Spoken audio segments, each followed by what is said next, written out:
안녕하세요. 어맹란입니다. 장미화의 행복충전입니다. 네.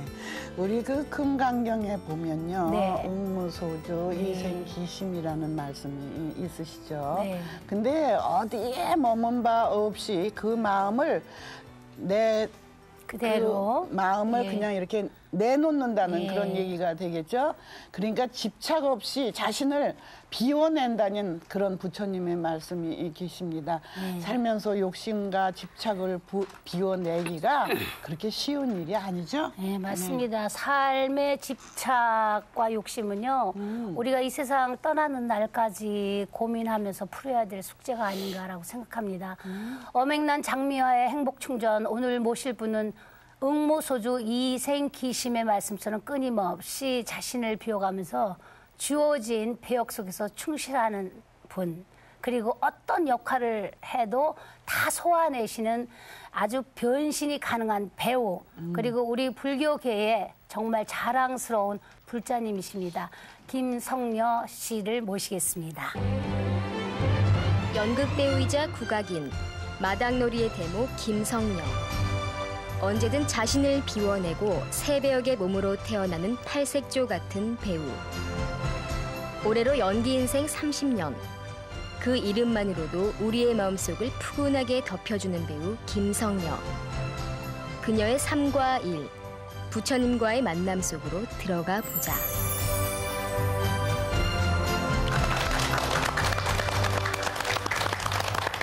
아이고, 그 바쁘신 중에서도 김성녀 씨가 이렇게 자리를 해주셨습니다. 정말. 김성녀 씨 요새 연극이고 상당히 스케줄이 바쁘시죠? 네. 요즘 벽속의 요정이라는 모노드라마 그러니까 강남에 가니까 뭐 대단하게 예. 이렇게 포스터 걸려 있더라고요. 네. 저도 언제 시간 돼서 한번 가겠습니다. 네, 꼭 와주십시오. 네. 지금까지 많은 활동을 하셨지만은 그 모노드라마는 처음이라는 네. 그런 얘기를 들었습니다. 정말입니까? 네.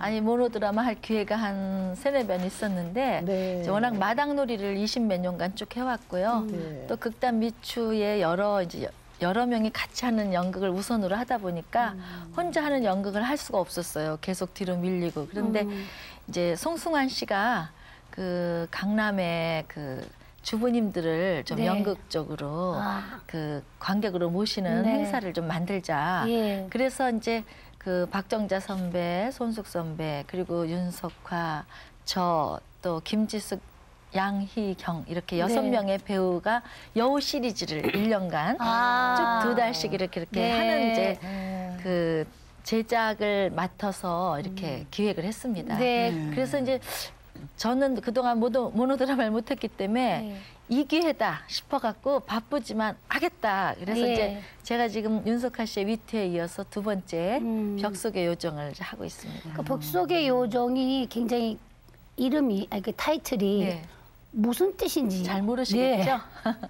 근데 이게 사실은 실화 얘기인데요. 스페인에서 있었던 일입니다. 근데 스페인 내란 때 그 네. 사상범으로 쫓기다가 벽 속에서 네. 그 아버지가 40년간을 살은 실화입니다. 아버지가. 네. 네. 그래서 이제 그 벽 속에 있는 아버지를 요정이라고 믿고 산 그 딸, 그다음에 아버지가 벽 속에 있으니까 그 엄마가 고생하면서 네. 있었던 일을 실화인데 이제 일본에 있는 작가가 그걸 일본에서 뮤지컬을 만들어가지고 일본 배우가 혼자 12년 동안 지금 하고 있는 작품입니다. 지금도 하고 있어요. 예, 이번 8월 달에도 또 신국립극장에서 하는데 아무도 그게 이제 춤추고 노래하고 30 역할에 변신을 해야 되는 거예요. 그렇죠. 그러니까 1인 2역뿐 아니라 그냥 1인 30역.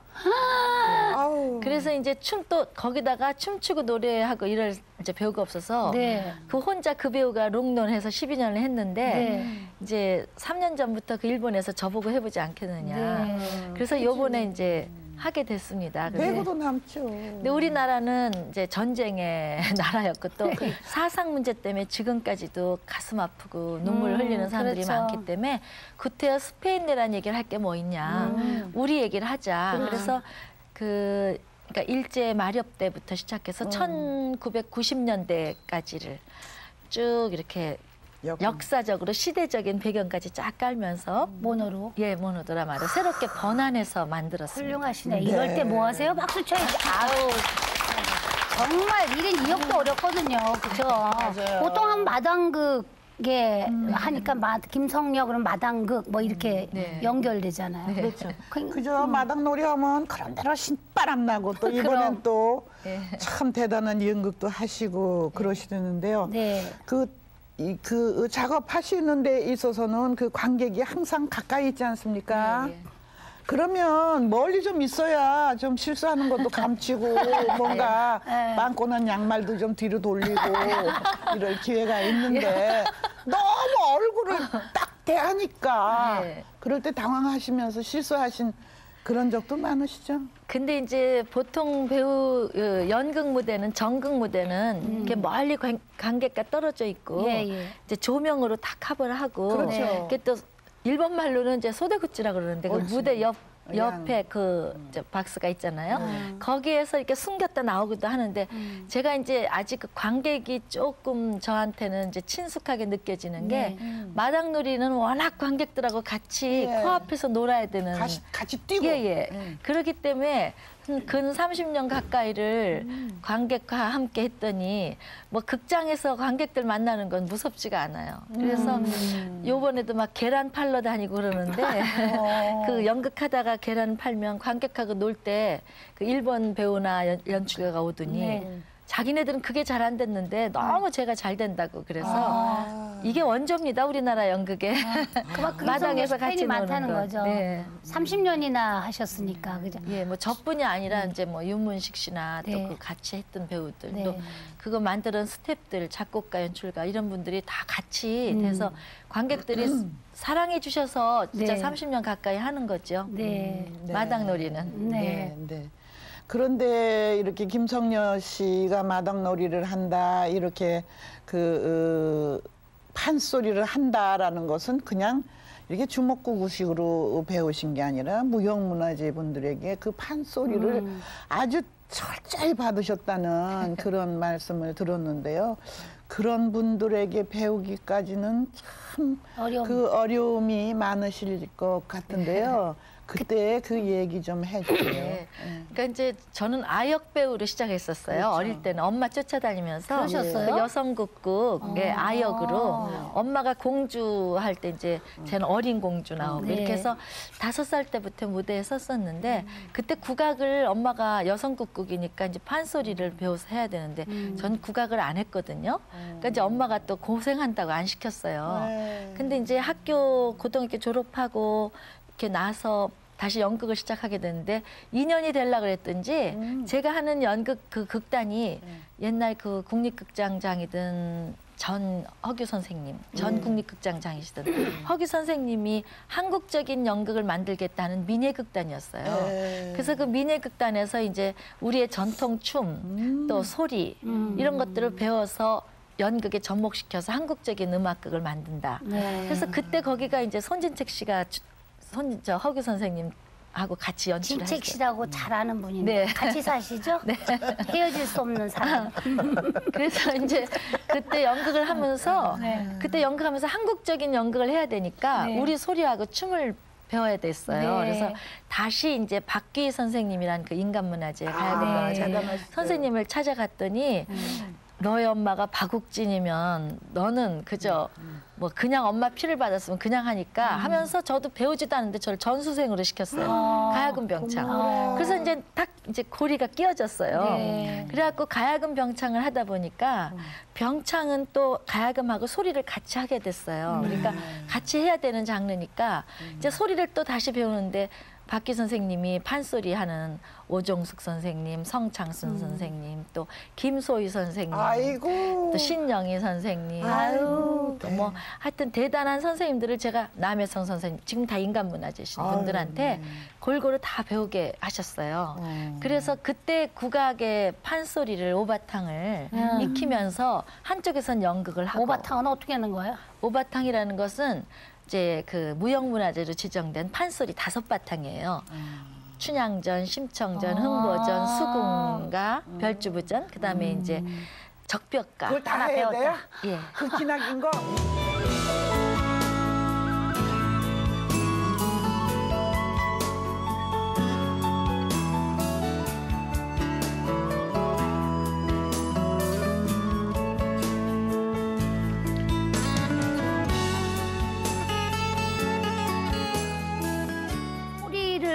하시는 분 들어보니까 그냥 성대에서 피를 다 흘리고 뭐 하여튼 별별 고생이 다 있으시대요.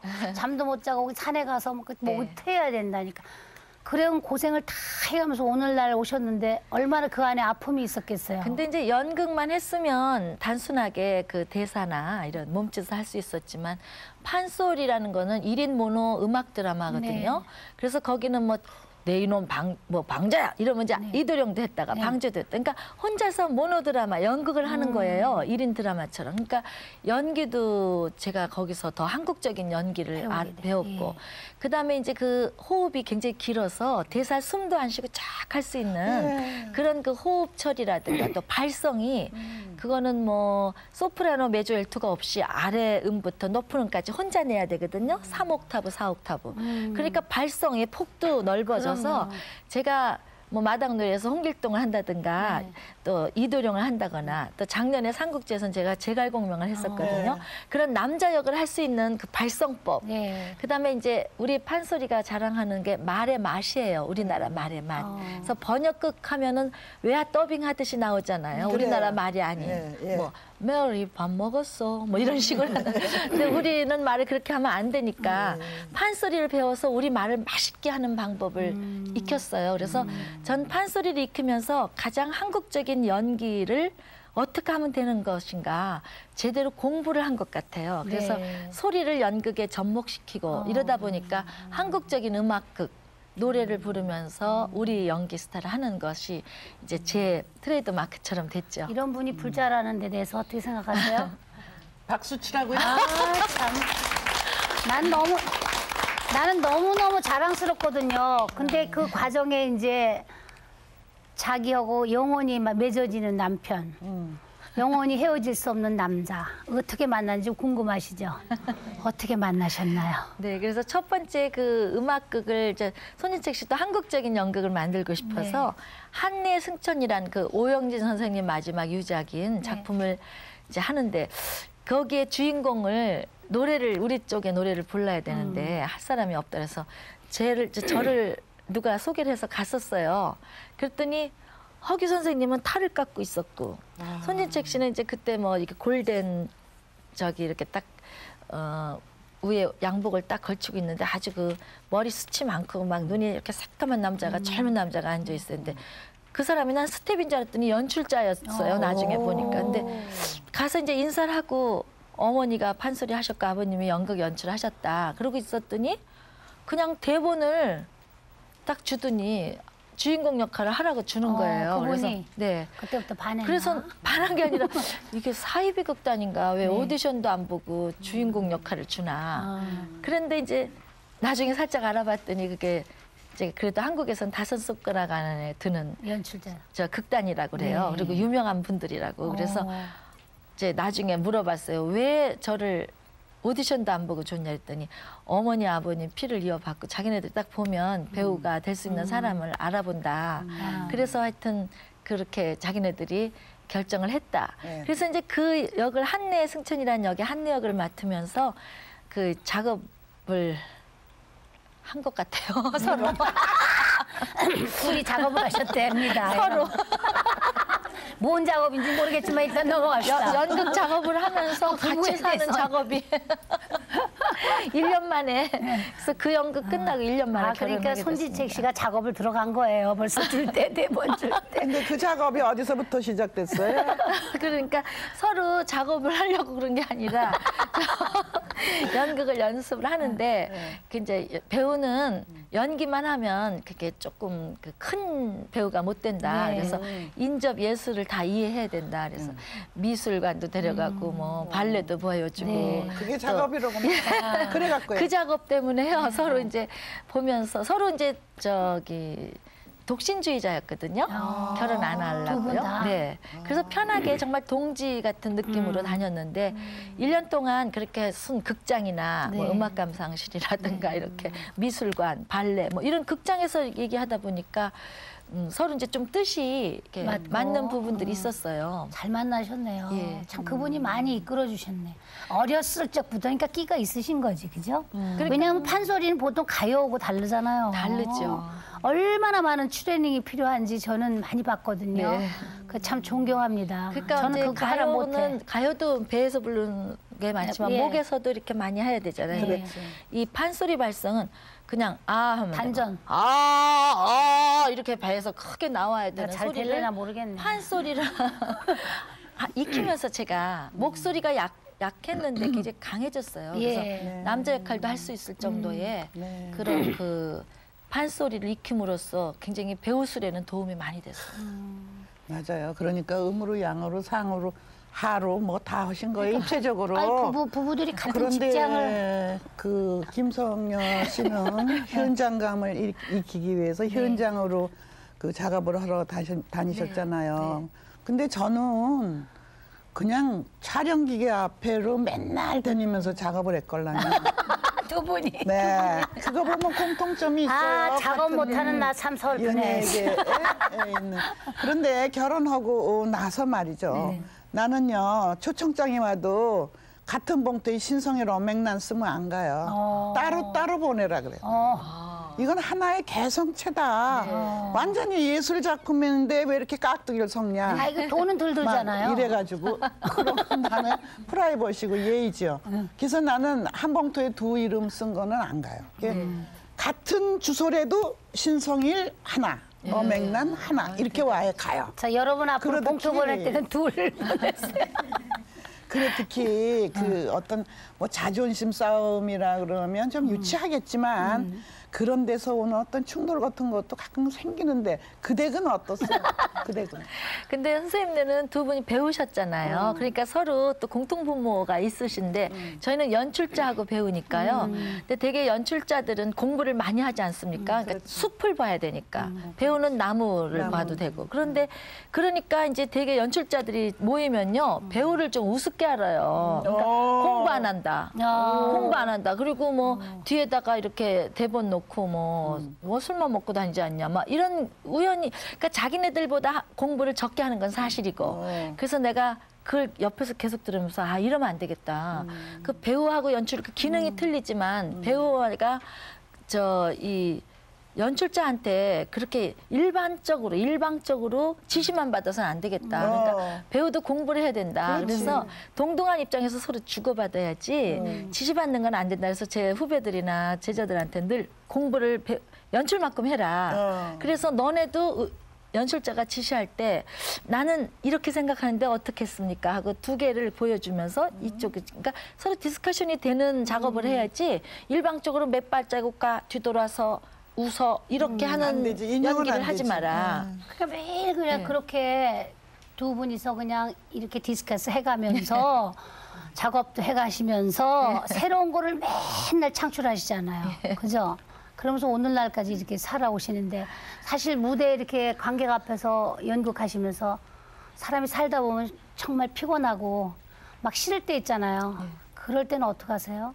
근데 이제 그 연극이라는 데는 워낙 그 지금 디지털 시대에 영원한 아날로그거든요. 그러니까 늘 이렇게 수제화처럼 힘만 들고 돈은 안 되는 게 바로 순수. 그러니까 순수 학문처럼 예술이죠. 순수 예술이거든요. 예. 그래서 그냥 살기가 급급하니까 연극을 하면서 좋은 연극 만들고 하루하루 이렇게 피곤하고 잠자면 그다음에 또 연극 이렇게 해서 연극이라는 걸 왜 해야 되느냐. 뭐 이런 거 좌절감 느낄 시간도 없었고요. 또 이제 남편하고 뭐 아내로서 사랑 싸움 이런 거 할 시간도 없었고 내가 밥을 안 해주냐고 투정도 안 하고 또 이제 아니 연극 속에서 그냥 살았어요. 그러니까 일어나면 다음에는 어느 장면에서 어떻게 해야 되고 또 어느 공연을 가서는 어떻게 해야 되고 이렇게 늘 동지처럼 살아와서 둘이 사는데 힘든 건 없었어요. 그런데 이제 그 생활고가 늘 힘이 들었죠. 그렇겠죠. 그러니까 연극은 돈이 안 되니까. 예술을 하다 보면 돈. 근데 둘 다 연극을 하니까. 예술가는 가난하다. 둘 다 연극을 하니까 네. 이제 그래서 제가 그 제일 가슴이 아팠던 부분이 저는 연극을 하면서 이제 시집 가서 팔남매 맏며느리였거든요. 그래서 이제 연극은 둘이 하는데 돈은 안 생기고 그러니까 참 힘들었어요. 그렇겠죠. 시집에서 살면서. 근데 이제 저 배우 국립극단 배우였었는데 전 토큰을 가지고 버스를 타고 다녔어요. 그러니까 그게 내 발이었고 그냥 토큰만 이렇게 있으면 저는 부자 된 기분으로 다녔는데 그때 이제 아르바이트로 텔레비를 이제 잠깐씩 나갔었어요. 근데 가서 언제 방송을 이제 출연을 하러 갔는데 어느 선배님이 아우 커피가 드시고 싶다 그래요. 그래서 저 동전 많아요. 그리고 동전 지갑을 탁 여는데 그게 방송 로베냥 찢어 막 이렇게 막 굴러다니는 거예요. 동전이니까. 그래서 너무 창피하기도 하고 왜 그날따라 동전이 그렇게 많은지. 그래서 막 짚는데 막 얼굴이 탁 들어가고 막 그러는데 그 선배님이 어머머머 구멍 뚫린 동전도 있네 그러시는 거예요. 예. 그러니까 토큰을 모르시는 거예요. 토큰은 이렇게 옛날에 가운데 구멍이 뚫렸었어요. 예. 네. 그러니까 더 창피한 거예요. 이거 토큰도 모르는 분이 있나? 그러고 이제 나한테는 이게 너무 발인데 그렇지. 너무 훌륭한 나 재산인데 막 이렇게 생각하면서 그때 내가 열심히 살아야 되겠다. 그 1시간 연습하면 난 3-4시간 해야 되겠다. 그리고 잠도 덜 자야 되겠다. 그리고 배우러 다니고 뭐 하고 정말 25시를 살았어요. 네. 근데 저한테 그 채찍질이 구멍 뚫린 동전. 구멍 뚫린 동전. 이러면 자고 싶다가도 일어나고 이렇게 이제 저를 그 힘을 줬던 그런 사건도 있어요. 그러니까 경제적인 고통이 좀 심했지 둘이서 뭐 집에서 뭐 사랑 싸움 할 일도 없고요. 뭐 그런 걸로 다퉈본 적은 없어요. 선생님으로 모시진 않았어요? 그러진 않고. 네.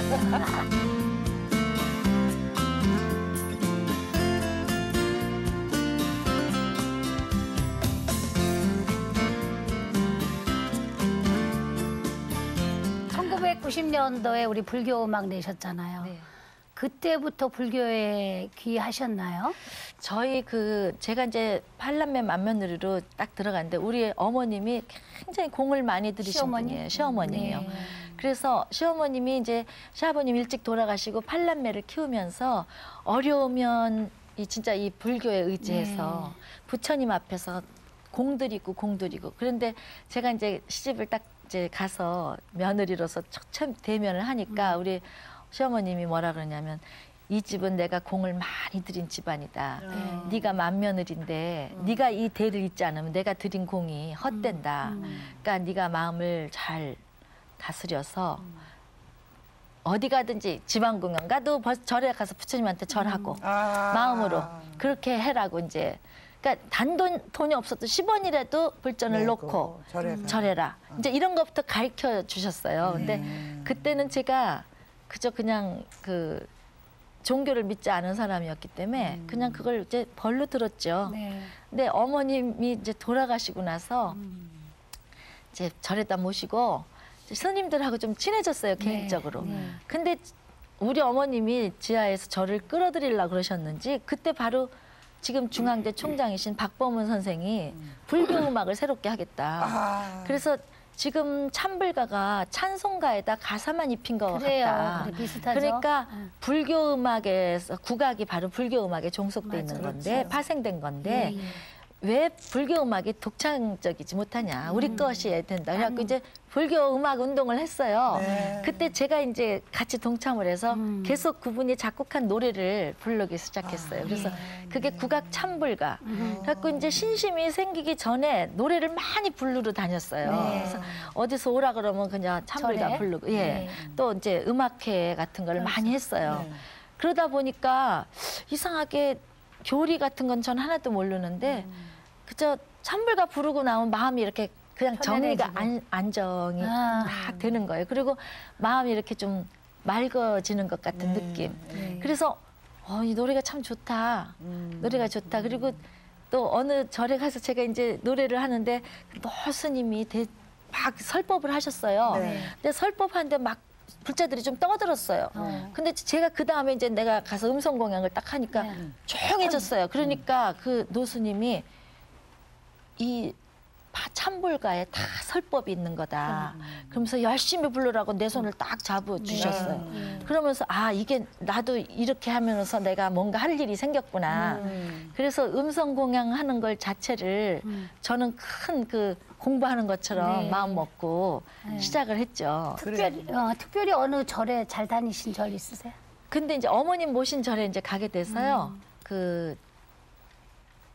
저기가 보문사 네. 탑골승방이었던 예. 옛날 예. 보문사에 다니고 또 우리 지금 미추가 있는 그 양주시에 바로 네. 조그만 암자가 있어요. 월암사. 월암사. 네, 그래서 거기 이제 자주 가고요. 집에 있을 때는 월암사 가고 보문사 가고 또 절은 다 다닙니다. 불락사라고 그렇죠. 저 지리산에 있는 거기는 또 이제 작곡을 많이 박 선생님이 하시는 예. 데라 초파일만 되면 거기는 이제 음성 공양을 크게 합니다. 그래서 그렇죠. 거기를 한 20년 가까이 다니니까 네. 이제 어느 절이든 여기저기 잘 다닙니다. 그렇게 다니시다 보면 불명도 물론 응?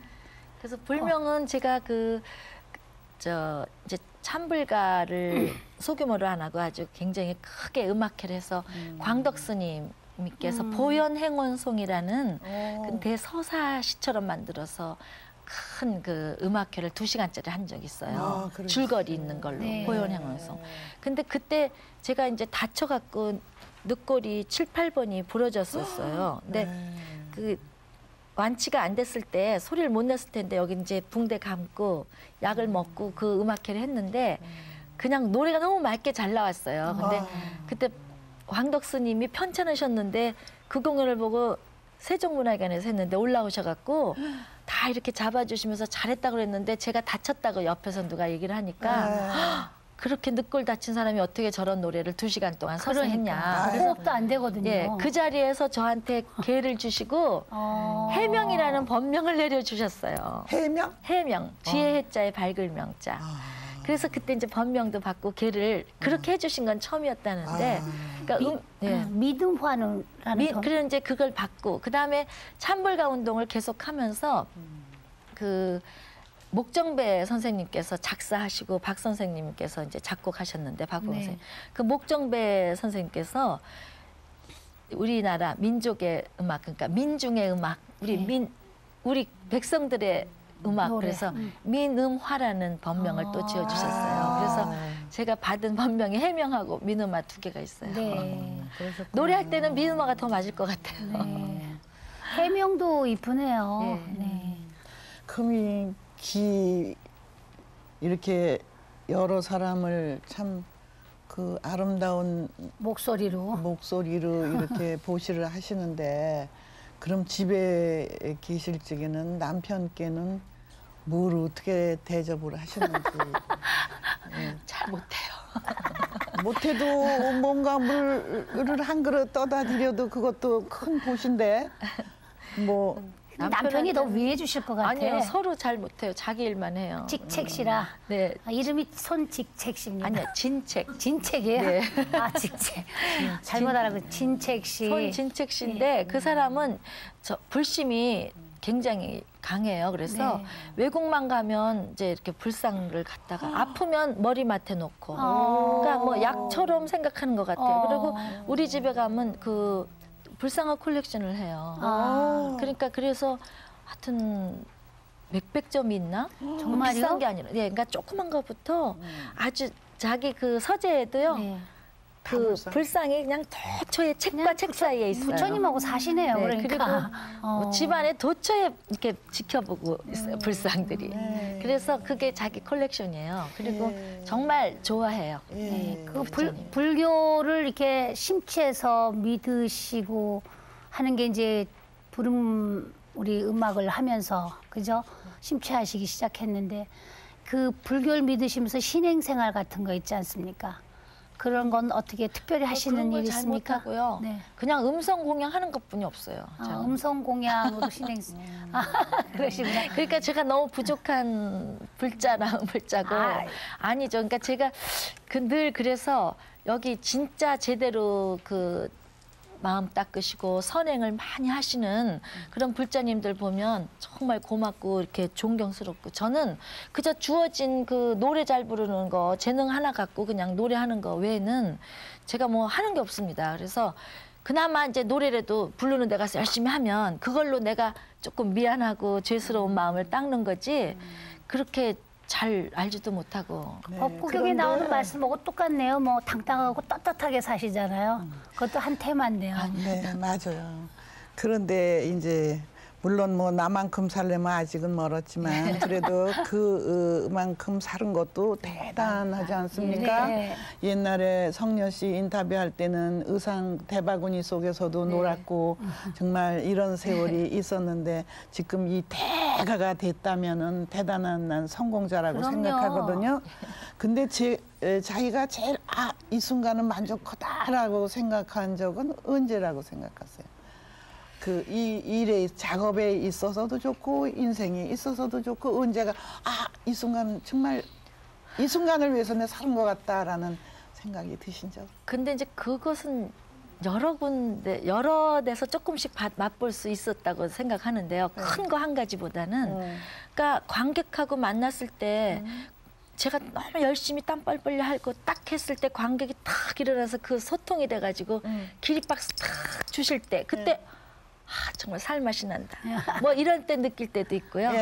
또 뭐 어떨 때는 마당놀이 같은 것도 저희가 만든 새로운 장르인데 30년 동안 하잖아요. 근데 뭐 한 번 할 때마다 10만, 20만 관객들이 오세요. 그 관객 한 분 한 분이 정말 귀해 갖고 소중하죠. 내 인생에 마당놀이라는 새로운 장르를 하나 만들어서 이렇게 뿌리 내리고 20-30년씩 끌고 왔다라는 건 내 그 예술 활동에서 가장 보람 있었던 일, 뭐 크게로 보면 그런 거고요. 또 어떨 때는요. 건강해서 밥을 하나, 우리 동네가 부추가 참 많아요. 그래서 부추를 베어다가 된장 걸쭉하게 해서 부추 넣고 밥을 피워서 쫙 먹을 때 딱 한 입 넣을 때 너무 마시면 너무 행복하다. 그러니까 밥 먹을 때, 맛있는 거 먹을 때도 행복하고 관객이 박수 쳐줄 때도 행복하고 또 뭐 내가 했던 작업을 생각할 때도 행복하고 또 말년에 정말 제가 부처님 가피를 많이 봐줬는지 하는 일마다 내가 원하는 게 잘 돼요. 그러니까는 내가 음악극을 쭉 몇십 년을 해왔는데 그 후배들을 양성할 수 있는 또 학교에서 저를 또 그렇죠. 교수로 초빙해서 음악극과를 내가 이끌고 그것도 너무 행복해요. 그러니까 내가 가는 길이 정말 한 것도 없는데 어쩜 부처님이 내가 원하는 것마다 하나씩 열어주는 것 같은 그래서 정말 복이 많다라는 생각이 들어요. 감사. 네, 감사해요. 근데 어떨 때는 그 감사를 잊어먹고 사람이니까. 사람 잊어보니까 뭐 아유 괴롭다 뭐 또 손님이 조금 들면 뭐 이러겠다 많이 들면 이렇겠다 이렇게 희노애락이 그냥 확 변하잖아요. 근데 크게 보면 행복한 사람이거든요. 그럴 때마다 자만해서는 안 되겠구나. 이걸 좀 조심스럽게 정말 고맙게 생각하고 하루하루를 정말 잘 살아보자. 그리고 잘 늙고 싶어요. 저는. 곱게. 잘 늙고 싶어요. 안 늙을 수는 없잖아요, 사람이. 근데 그렇게 잘 늙는 게 뭘까? 이런 생각도 하고요. 요새는 정말 생각이 좀 많아졌어요. 교수님 하시면서 교수님 지금 계시잖아요. 그 후배 양성하시면서 어렸을 때 자신의 모습을 이렇게 돌이켜 많이 보시게 되죠. 요즘 학생들은 그때의 모습 보고 어떻게 달라요? 우리는 연극을 하러 들어가도 3년 물 깃고 3년 밥 짓고 3년 불 떼고 옛날엔 그랬잖아요. 그리고 한참 하다가 이제 스승이 가르쳐 주지도 않고 옆에서 날마다 이렇게 막 나무만 자르고 막 칼로 하다가 만화 같은 거 보면 어느 날 세월이 흘러 10년 그러면 나뭇잎이 딱 베어지면서 이제 하산하거라 뭐 이런 것처럼 그 어느까지의 거리가 있었잖아요. 그렇죠. 쌀 씻혀서 불려가지고 뜸들여서 이런 기간인데 요즘 애들은요 나오기만 하면 바로 숟가락 들고 나서 바로 뭐 배우도 엑스트라부터 안 하려고 그래요. 그러니까 바로 배우가 되고 바로 스타가 되려고 그러고 바로 돈 벌려고 그러고 이러니까 요즘 그 학생들한테는 너무 이게 빨리 문화가 너무 이 사람들한테 정말 제대로 된 맛을 모르게끔 만드는 게 아닌가. 그러니까 생명이 짧잖아요. 가요보다는 역시 그 국악 쪽이 그 배우는 길이 너무 험난하고 길고. 세월이 많이 가야 되고 저도 가요계에 있습니다만 가요는 정말 노래만 잘하고 어느 인물만 되면 그냥 좋은 노래 하나 해서 히트 치면 그다음에 유명세를 타게 되는데 제가 국악하시는 분들 보면 정말 많은 세월에 그 트레이닝을 받으면서 눈물 콧물 다 흘려가면서 추운데 뭐 말하자면 눈 속에 가서도 막 소리 지르라고 그러고 선생님 그죠? 그렇게 하면서 오늘날까지 지금 오셨는데 그런 학생들 보면서 너무 뿌리가 내리지 않은 나무의 열매만 찾으려 하니까 스승으로서는 참 괴로우시죠. 그러니까 우물가에 가서 숭늉 달라는 그렇죠. 것처럼 맞아요. 그런 거가 있어서 내가 늘 학생들한테는 니네 마라톤이라고 생각해야 된다. 단거리 주자가 아니다. 그러니까 극기 해가면서 긴 기간을 피땀 흘려가면서 그럼요. 꼬링 했을 때 그때부터 진짜 너의 인생이 열리는 거다. 근데 오늘의 김성녀 씨가 계신 거예요. 저는 아직도 그게 없었으면.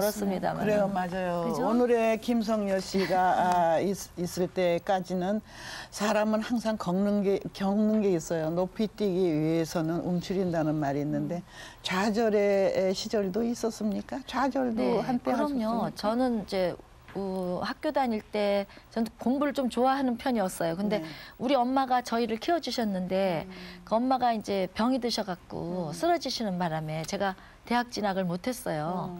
고등학교 때 그때 이제 한참 막 상처를 받아갖고 아무것도 하기 싫고 누가 보면 자격지심이죠 그게. 누가 보면 창피하고 골목길로만 이렇게 다니고 사람 많은 거 안 가고 한 2년을 집에서 은둔생활하면서 뜨개질만 했어요. 그러니까 밖에 안 나가고 괜히 창피하고 막 대학 진학 못했다는 게 그렇게 내한테 이제 지금 보면 큰 것도 아닌데 그래서 그게 마음에 맺혔었는데 그 2년을 뜨개질만 집에서 하면서 생각도 참 많이 하고 똑같은 짓을 계속 이렇게 바늘을 하면서 그런 어느새 이러다 보면 옷이 한 벌 마련돼 있고 그러니까 김성녀 씨. 어느 한 벌 마련돼 있고 이러면서 내가 더 이상의 아픔은 이제 아픔으로 안 올 것 같은 그 기간이 있었어요. 네. 그래서 나오면서 다시 하는데 그때 이제 연극하면서 그래서 배고픈 것도 잘 참게 되고 그렇죠.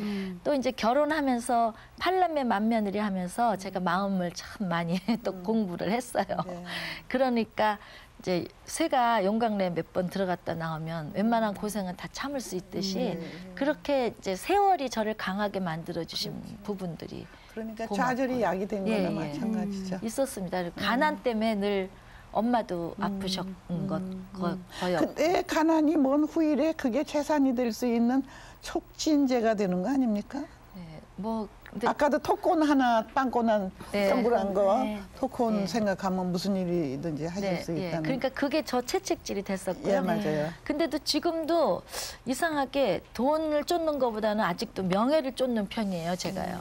그리고 이제 아직 뭐 돈이 없어서 그런지 뭐 사치 같은 거 이런 거는 관심이 없어요. 그러니까 그런 면에서는 제가 좀 편해요. 아, 네네. 옷도 좀 그냥 그거에 노예가 안 되신다는 네, 예, 예. 말씀이죠.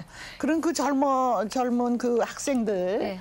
그 학생들한테 이제 얘기해주고 인생에 대해서 얘기해주고 싶다면 어떤 말을 들려주고 싶습니까? 그러니까 저는 그렇게 생각해요. 너무 순간의 이익을 따져서 인생의 길을 가지 마라.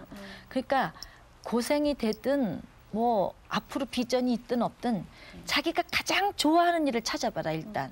그게 배고프든 어쨌든. 그리고 이건 이 일은 비전이 없어. 이게 직업적으로 안 돼. 이렇게 생각하지 마. 남자도 너무 뭐 돈 많고 막 이런 사람 찾지 마라. 정말 이 사람한테 좋은 점을 발견할 수 있으면 그리고 같이 살아보면 거기에서 길이 보인다. 그러니까 자기가 좋아하는 일을 열심히 하다 보면 그래서 저도 우리 저 연극쟁이들 같이 가난하게 살다가 지금 뭐 굶어 죽지 않고 그냥 아이고, 보통 사람보다는 잘 살거든요. 네. 그러니까 자기가 좋아하는 일을 그저 한눈 팔지 알고 열심히 한 외물 파서 하면 난 그게 좋은 인생을 사는 거 아니냐. 지가 하고 싶고. 예, 예. 그러니까 배고파도 자기가 하고 싶은 일 하면 즐겁고요. 뭐 그런 게 우리 후배들한테나 젊은 사람들한테 얘기해주고 전체적으로 싶어요. 필요한 너무 거죠. 요즘은 물질 만능 시대라 돈 이렇게 찾아다니고 이제 그 이익 되는 것만 하려고 즉석 불고기 해 먹으려고 그러고. 한번 이렇게 뒷전에서 물러나 보면 그거 아닌데. 가소롭죠. 예. 지금까지 우리 얘기 참 많이 들었는데 네. 이런 거 여쭤보면 참 저거 아시겠죠? 해봐요. 불신 불교가 뭐라고 맞다. 그지? 불신 불교를 여쭤보면 뭐라고 말씀하실까? 그죠? 저는요 잘 몰라요. 교리도 잘 모르고 근데 이제 기독교인들도 만나보고 뭐 많은 사람들 만나잖아요. 근데 뭐 유일신 얘기하고 남의 종교 인정 안 하고 이게 최고다 뭐 이것만 믿어라 막 이런 독단적인 사고를 가진 종교들이 많잖아요. 근데 난 불교의 가장 큰 힘은 네 마음에 부처가 있다. 그러니까 네 마음 속에 불행불행이 다 있고 네 마음을 다스리는 게 바로 그게 맞습니다. 불교의 교리라고 저는. 아이고, 아니야. 법문하셨습니다. 감사합니다. 나는 그게 내가 어디 가서든지 아. 이거보다 더 큰 종교 있으면 나와봐. 이거보다 더 좋은 교리 있으면 나와보라고 얘기할 정도로 그게 저는 잘 모르지만 저한테 가장 와닿는 부분이에요. 그럼 앞으로의 계획이 있으시다면? 석가모니 부처님이 되실까? 안세영 보사님. 아니요, 저는 이제 건강하게 무대에서 계속 배우로서 네. 좋은 배우로 남고 싶고 학교에서는 이제 제가 좀 책을 좀 써서 교과서 같은 거 배우가 쓸 수 있는 책들이 있거든요. 성악 책도 그렇고 네. 그런 거 쓰고 그다음에 이제 불자로서 제가 이제 할 수 있는 일을 생각해 봤는데 교회는 성극이 많잖아요. 근데 이제 이 불교에서의 못한 그런 것들 불극들을 드라마. 좀 아, 아동극도 좀 만들고 아유, 저도 그거 참 원하는 불극들을 건데. 좀 만들어서 이렇게 노래와 극과 이렇게 해서 합쳐진 왜 우리 불교에는 스토리 많지? 많으니까. 근데 그걸 잘 많아요. 안 표출을 해요. 그러니까 그런 것들은 이제 남편이 연출자고 제가 또 노래하고 하는 거니까 가장 한국적으로 해서 그런 불교 극들을 좀 제대로 음악극으로 만들고 싶은 저 게 거기 앉아있는 역할 하나 주세요. 꿈입니다. 예. 너무너무 감사합니다. 바쁜 시간 내주셔서. 네, 김성녀 씨를 오늘 뵈니까요. 사람은 한때 흐림이 있어야 된다라는 거죠. 흐리다 그래서 영원히 흐린 건 아니다. 흐린 것이 즉 싹을 틔우게 해주는 거고 그 싹이 일어나면은 열매를 맺게 해주는 맞습니다. 것이다라는 거죠.